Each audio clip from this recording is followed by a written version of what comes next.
კომპიუტერის აწყობას ვიწყებთ პროცესორის გახეხვით Intel i9-14900K-ს მოვათავსებთ Asus Z790 e-gaming დედაბარათში, გადავუსვოთ Thermal Grizzly-ს პასტას, მოვათავსეთ 2 ცალი Samsung 980 Pro NVMe SSD, ოპერატიული G-Skill 96GB DDR5 6800 MHz, кейსი Lianli, შავი ფერის O11 Dynamic XL, კვების ბლოკი Corsair 1200 ვატიანი, ვიყენებთ ხელნაკეთ კაბელებს, EK Water ბლოკის 360 mm-იან რადიატორზე ვამაგრებთ Lianli-ს SL სერიის ფანებს, წყლის ბლოკი EK Water Block Quantum Velocity 2, რეზერვუარი ავირჩიეთ FLT 240D5, ვიყენებთ გამჭვირვალე ორგმინის მილებს და მონიკელებულ ფიტინგებს. ვიდეო ბარათი კლიენტის სურვილისამებრ ავარჩიეთ RTX 3090 24GB. ვასხამთ წითელი ფერის სპეციალურ სითხეს, რომელიც ჩვენს პროცესორს გაყინავს. შეგახსენებთ, რომ მხოლოდ ჩვენ ვაწყობთ ხელნაკეთი წყლის გაგრილებით gaming,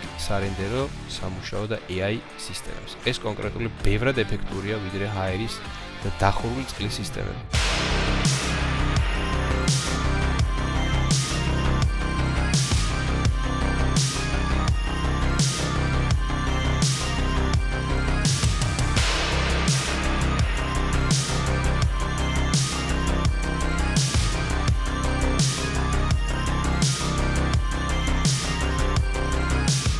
ჩვენთან აწყობილი კომპიუტერი იმუშავებს გრილად და რაც თავარია მაქსიმალური დატვირთვით და პოტენციალით. დაალაიქეთ, მოიწონეთ, გააზიარეთ ჩვენი არხი.